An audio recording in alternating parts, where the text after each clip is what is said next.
Jean Ferrat, un nom inoubliable de la musique française, a laissé non seulement des mélodies empreintes d'âme et des paroles profondes, mais aussi un héritage en tant que symbole de résistance et d'humanité. C'était un homme qui n'a pas hésité à se battre pour la justice, l'amour et l'amélioration de la vie.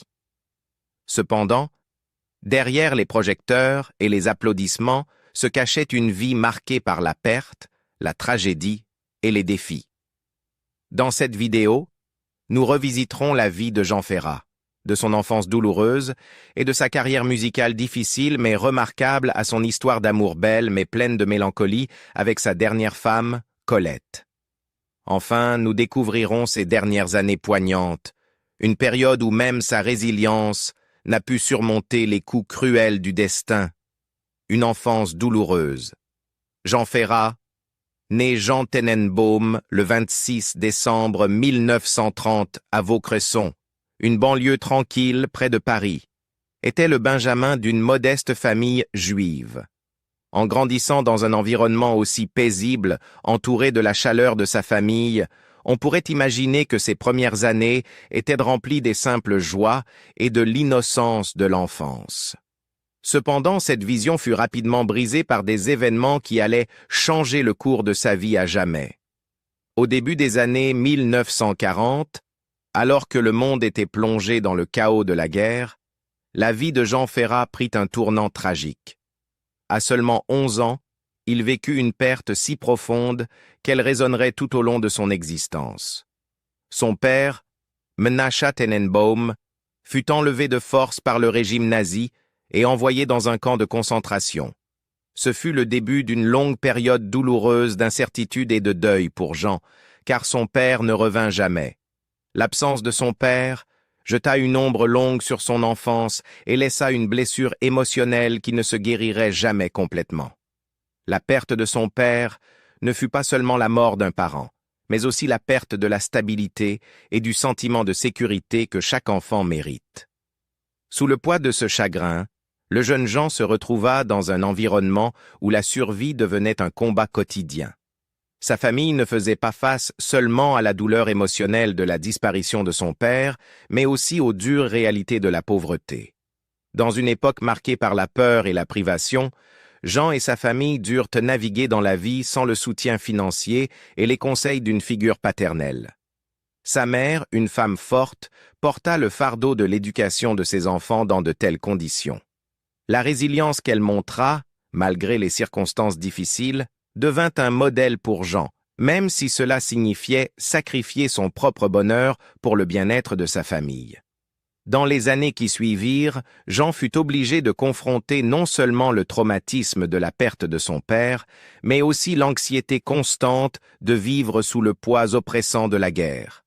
La sécurité de l'enfance, le jeu, l'éducation et l'exploration insouciante furent remplacés par une réalité plus sombre. La vie de Jean ne fut plus définie par l'innocence, mais par les réalités de la survie dans un monde qui semblait offrir peu de sécurité ou de confort. La pauvreté, la peur et la perte devinrent le tissu de son enfance, laissant peu de place à la joie insouciante souvent associée à la jeunesse. Malgré cela, les expériences de Jean au cours de ses années formatrices allaient servir de fondation à son futur succès en tant qu'artiste. Le poids émotionnel de ses luttes enfantines alluma une flamme en lui, favorisant une profonde sensibilité à la condition humaine qui allait plus tard définir sa musique. Sa douleur et ses épreuves donnèrent naissance à une vision artistique qui cherchait à donner une voix aux marginalisés, à ceux qui souffraient et à la mémoire des proches perdus. La musique de Jean Ferrat ne naquit pas des fantasmes idéalisés, mais des profondeurs de l'angoisse personnelle et du chagrin collectif d'un monde en tourmente. L'une des chansons les plus puissantes de Ferrat, Nuit et brouillard, reflète la profonde douleur de la perte et l'impact de la souffrance. Les paroles poignantes de cette chanson ne servent pas seulement d'hommage aux victimes de l'Holocauste, mais témoignent également de la capacité de Ferrat à canaliser son propre chagrin dans une forme d'art qui parle de vérités universelles. À travers sa musique, Ferrat captura l'essence de la vulnérabilité humaine, utilisant la tristesse de sa propre vie pour créer un message qui résonnait bien au-delà de ses propres expériences. Cette capacité à transformer la douleur en art est ce qui distingue Jean Ferrat de nombreux de ses contemporains. Là où d'autres auraient pu être consumés par le deuil, Ferrat trouva un moyen de donner un sens à cette douleur par la puissance de la chanson. Sa musique devint un véhicule de réflexion, de résistance et de guérison. Chaque chanson rappelait que le passé ne pouvait être oublié, mais qu'il pouvait aussi être utilisé pour façonner un avenir meilleur. Les premières difficultés de Ferrat, bien que profondément douloureuses, lui donnèrent la profondeur émotionnelle et la perspicacité qui allaient définir son art.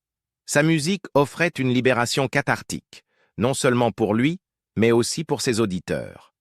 À travers son œuvre, Jean Ferrat devint plus qu'un simple chanteur. Il devint une voix pour ceux qui avaient vécu la souffrance, la perte et les difficultés. Sa musique transcendait le personnel, devenant une expression universelle de l'humanité. La douleur de son enfance n'était pas quelque chose dont Jean Ferrat pourrait jamais s'échapper complètement, mais elle devint la base sur laquelle il bâtirait son héritage.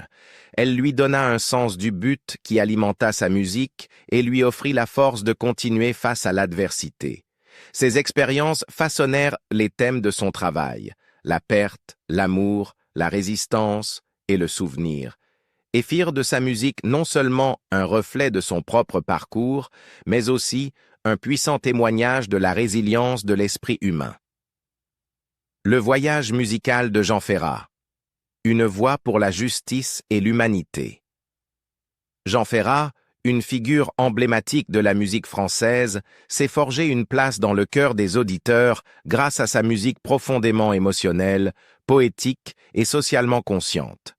La carrière de Ferrat, qui s'est étendue sur plus de 5 décennies, n'a pas été seulement un voyage musical, mais une mission visant à attirer l'attention sur les injustices sociales, à plaider en faveur de l'humanité et à défendre la préservation de la culture et de la nature. Sa combinaison unique de paroles sincères, de mélodies évocatrices et de son engagement inébranlable pour aborder les problèmes sociaux et politiques les plus pressants a fait de lui une figure adorée et l'un des artistes français les plus influents de son époque. Le voyage musical de Ferrat a commencé à la fin des années 1950, une période marquée par des changements culturels et sociaux profonds en France. Il a débuté sa carrière dans de petits cafés et lieux intimes, se produisant devant un petit public, mais gagnant progressivement en reconnaissance grâce à sa voix émotive et ses paroles captivantes. Ses premiers travaux reflétaient son talent inné de raconteur d'histoires, mêlant la chanson traditionnelle française à ses expériences personnelles et à ses observations du monde qui l'entourait. Bien que les débuts de Ferrat aient été modestes, ils ont également joué un rôle clé dans la formation de son style musical distinctif, qui résonnerait bientôt bien au-delà des frontières de la France. Ce n'est qu'en 1963 que la carrière de Jean Ferrat a véritablement décollé avec la sortie de sa chanson iconique « La montagne ». Cette chanson, un hommage poignant à la beauté de la vie rurale et du monde naturel, est devenue un phénomène et a consolidé la place de Ferrat dans le paysage musical français. À travers La montagne, Ferrat a exploré des thèmes de simplicité, de pureté et de la connexion entre l'homme et la terre qu'il habite. Les paroles de la chanson exprimaient un désir d'une vie plus simple et plus authentique face à l'industrialisation croissante qui menaçait d'éroder ses valeurs. Les paroles de La montagne dépeignaient la beauté naturelle de la campagne et le lien profond entre les gens et la terre qu'ils cultivaient. Ce faisant, elles critiquaient subtilement les forces de modernisation qui, selon Ferrat, menaçaient les modes de vie traditionnels. Ce message dual de célébration et de mise en garde résonnait profondément avec des millions d'auditeurs à travers la France, faisant de la chanson un hymne intemporel pour ceux qui cherchaient à préserver l'authenticité et la tranquillité de la vie rurale face aux changements rapides de la société moderne. Le succès de La montagne propulsa Ferrat sous les projecteurs, marquant le début d'une carrière longue et illustre. Il ne se contentait pas de montrer ses incroyables talents de compositeur, il révélait également sa compréhension profonde de la condition humaine. Le succès de la chanson ne reposait pas uniquement sur sa mélodie entraînante ou ses images frappantes, mais sur la capacité de Ferrat à transmettre des vérités profondes à travers un langage simple et évocateur. Sa capacité à capturer des émotions complexes et des thèmes universels devint une caractéristique de sa musique, permettant à ses chansons de résonner avec des auditeurs de tous horizons. Si la musique de Ferrat célébrait souvent la beauté de la vie, elle portait également un but plus profond, plaider en faveur de la justice, de l'égalité et de l'humanité. Dès le début de sa carrière, Ferrat a montré un engagement sans faille à utiliser sa plateforme pour aborder des questions sociales, politiques et culturelles. Contrairement à beaucoup de ses contemporains, Ferrat n'a jamais hésité à aborder des sujets controversés ou douloureux dans sa musique, ce qui donnait à son travail une authenticité et une profondeur que peu d'artistes pouvaient égaler. L'une des chansons les plus puissantes et influentes de Ferrat fut « Nuit et brouillard », sortie en 1964. Cette chanson poignante était un hommage aux victimes de l'Holocauste, commémorant les atrocités de la Seconde Guerre mondiale et servant de rappel de l'importance de la mémoire et du souvenir. Les paroles émotionnellement chargées de la chanson dépeignaient les horreurs des camps de concentration et la souffrance endurée par des millions de personnes innocentes pendant la guerre. À l'époque de sa sortie, Nuit et brouillard fut censurée et interdite de diffusion à la radio en raison de son sujet intense. Malgré cela, elle devint une déclaration puissante de résistance et de solidarité avec ceux qui avaient souffert et perdu la vie pendant la guerre.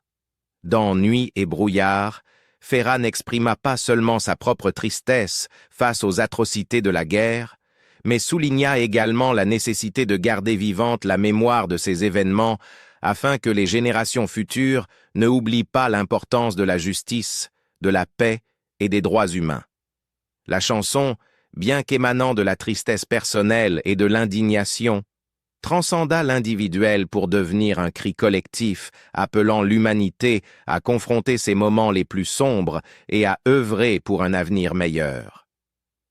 Nuit et brouillard demeure l'une des œuvres les plus durables et poignantes de Ferrat, un témoignage de sa capacité à utiliser la musique comme un véhicule de changement social. L'engagement de Jean Ferrat en faveur de la justice ne s'est pas arrêté à Nuit et brouillard. Tout au long de sa carrière, il a continué à aborder les thèmes de la révolution, de la résistance et de la quête de justice sociale dans sa musique. Dans Potemkin, Ferrat réfléchit aux événements de la Révolution russe de 1905 et aux idéaux de rébellion contre les régimes oppressifs. La chanson évoquait l'esprit de la Révolution et la recherche de la liberté, s'alignant avec la croyance de Ferrat en la puissance du peuple pour défier l'injustice. La chanson Ma France de Ferrat est un autre exemple de son engagement musical envers les thèmes sociaux et culturels. Dans ce morceau, Ferrat célébrait la nature diversifiée et multifacette de l'identité française, soulignant l'importance de l'unité au sein de la diversité. Les paroles de la chanson, un hommage à la résilience et à l'esprit de la France, exprimaient l'amour de Ferrat pour sa patrie tout en abordant les complexités de l'identité nationale. Ma France devint un hymne puissant pour ceux qui cherchaient à embrasser et célébrer la richesse de la culture française tout en reconnaissant les défis et les tensions au sein de la société française. La musique de Jean Ferrat, à l'instar de sa vie, était profondément liée au thème de la justice, de l'égalité et de la dignité humaine. Ces chansons, qui exploraient souvent les luttes de la classe ouvrière, des marginalisés et des opprimés, résonnaient avec des gens de tous horizons. À travers sa musique, Ferrat cherchait à créer un monde plus juste et plus compatissant, utilisant sa voix comme un outil pour confronter de front les problèmes sociaux. En plus de sa propre composition, Jean Ferrat a fréquemment collaboré avec des poètes et écrivains renommés, créant une musique qui alliait profondeur littéraire et beauté musicale. L'une de ses collaborations les plus remarquables fut avec le poète Louis Aragon, dont Ferrat mit les œuvres en musique. Les interprétations de Ferrat des poèmes d'Aragon furent particulièrement marquantes, car il parvint à insuffler une vie nouvelle dans les mots du poète, les imprégnant d'intensité émotionnelle et d'élégance musicale. Cette collaboration entre Ferrat et Aragon illustre la capacité de Ferrat à mêler profondeur intellectuelle et expression artistique. Sa musique n'était pas seulement un divertissement, c'était une invitation à penser, à réfléchir et à s'engager avec le monde qui l'entourait. À travers ses collaborations avec des écrivains et des poètes, Ferrat éleva sa musique à un niveau de sophistication intellectuelle et artistique, la rendant à la fois stimulante et profondément émouvante. L'amour et les tragédies dans la vie personnelle de Jean Ferrat. Bien que Jean Ferrat ait connu un grand succès dans sa carrière musicale, sa vie personnelle a été marquée par des turbulences et des chagrins. Son premier mariage fut avec Christine Sèvres, une chanteuse talentueuse et profondément sensible. Leur union fut remplie de passion, mais aussi de défis. Les différences frappantes de leur personnalité et les pressions constantes de la vie sous les projecteurs ont eu un impact sur leur relation. Malgré leur séparation, Ferrat est resté une figure dévouée dans la vie de Christine. Il continua à prendre soin d'elle, lui apportant son soutien durant ses difficultés. La mort de Christine, en 1981, laissa une empreinte profonde sur Ferrat, marquant l'un des chapitres les plus douloureux de sa vie. Son départ créa un vide indélébile, mais à ce moment-là, une autre femme était entrée dans sa vie et resterait à ses côtés pour le reste de ses années. Colette Lafont. L'histoire d'amour entre Jean et Colette commença en 1971 dans les circonstances les plus modestes. Le Porsche vintage de Colette étant tombé en panne après un concert, elle se retrouva bloquée. Par pure coïncidence, Jean Ferrat se trouvait à proximité et vint à son secours. Cette rencontre fortuite donna naissance à une connexion qui se transformerait en un partenariat de toute une vie. Colette était journaliste et productrice, dotée d'une grande intelligence et d'un calme qui équilibrèrent la nature passionnée et fougueuse de Jean. Leur lien se renforça rapidement et, dès la même année, ils commencèrent à vivre ensemble. Bien que leur amour fût évident pour ceux qui les entouraient, Jean et Colette choisirent de ne pas précipiter la formalisation de leur relation. Ce n'est qu'en 1992, après plus de 2 décennies d'expérience commune, que Ferrat et Colette décidèrent de se marier. Leur choix de se marier semblait moins motivé par la formalité que par la volonté de renforcer leur engagement durable l'un envers l'autre. Colette joua un rôle essentiel dans la vie de Jean, non seulement en tant qu'épouse, mais aussi en tant que partenaire inébranlable face aux nombreux défis de la vie. Elle resta à ses côtés pendant ses hauts créatifs et ses bas personnels, lui apportant à la fois force et réconfort. La présence de Colette fut particulièrement cruciale dans les dernières années de Ferrat, lorsque sa santé commença à se détériorer. Pendant près de 40 ans, Colette resta aux côtés de Jean, incarnant une dévotion sans faille qui traversa le temps et les épreuves. Leur relation était fondée sur un respect mutuel et une affection profonde, un véritable partenariat dans tous les sens du terme. Ferrat créditait souvent Colette comme l'une des sources les plus importantes de stabilité et de réconfort dans sa vie, surtout pendant les moments de perte et d'incertitude. Alors que la musique de Ferrat parlait souvent de grands idéaux tels que la justice, l'amour et l'humanité, c'est sa relation avec Colette qui rendait ces thèmes vivants à un niveau profondément personnel. Elle était sa confidente, sa muse et son ancre, l'aidant à naviguer dans les complexités émotionnelles de son monde, les dernières années et le décès tragique de Jean Ferrat. Dans les dernières années de sa vie, Jean Ferrat a dû faire face à des problèmes de santé de plus en plus graves. Sa santé se détériora rapidement à partir de 2009, après un accident dévastateur qui impacta considérablement sa santé déjà fragile. En descendant un escalier, Ferrat fit une lourde chute qui lui causa une fracture de la colonne vertébrale et une perforation de son unique poumon fonctionnel. Cet incident traumatique provoqua une série de complications qui domineraient sa dernière année. Les blessures de sa chute nécessitèrent des soins médicaux intensifs, et les dommages à son poumon rendirent sa respiration une lutte constante. Comme si ces défis n'étaient pas suffisants, Ferrat dut également affronter de nouveaux problèmes de santé. Lors de l'une de ses hospitalisations, il contracta une grave infection nosocomiale, une maladie bactérienne réputée pour sa résistance au traitement. L'infection nécessita plusieurs cycles de soins intensifs et des hospitalisations prolongées, mais malgré les efforts de son équipe médicale, l'état de Ferrat ne s'améliora pas. Chaque tentative de rétablissement fut suivie de revers. Les effets cumulatifs de ses blessures et de l'infection laissèrent Ferrat physiquement affaibli et en douleur constante. Sa résilience, qu'il avait soutenue dans les épreuves précédentes de sa vie, faisait maintenant face à son ultime test alors que sa santé continuait de se détériorer. À mesure que son état s'aggravait, Ferrat se retrouva à lutter non seulement contre la douleur physique, mais aussi contre une fatigue émotionnelle profonde. Il se confie à sa femme, Colette Lafont, sur son épuisement croissant et son désir de paix. « Je veux juste dormir pour toujours », lui aurait-il dit, une réflexion poignante sur sa lutte contre l'impact incessant de ses problèmes de santé. Colette, qui avait été sa partenaire inébranlable pendant près de 4 décennies, resta à ses côtés durant cette période difficile. Sa présence apporta du réconfort et du soutien, garantissant que les derniers jours de Ferrat se passeraient entourés d'amour et de soins. Le 13 mars 2010, Jean Ferrat décéda à l'âge de 79 ans chez lui, dans la région de l'Ardèche, un endroit qu'il chérissait pour sa beauté naturelle et sa tranquillité. Colette respecta ses souhaits, lui permettant de quitter ce monde paisiblement et selon ses termes.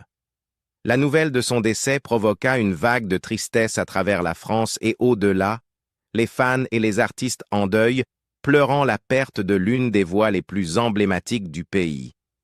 Le décès de Jean Ferrat marqua la fin d'une époque, mais son héritage en tant qu'artiste audacieux et être humain compatissant perdure dans sa musique et dans le cœur de ceux qui l'ont admiré.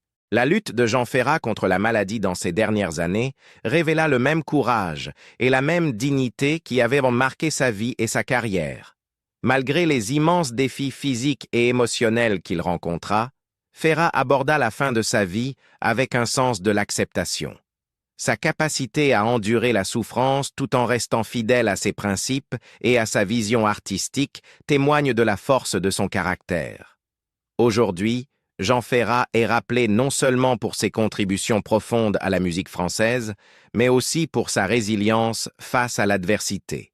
Ces dernières années, bien que marquées par la douleur, soulignent la profondeur de son humanité et l'impact durable d'une vie consacrée à l'art et à la justice.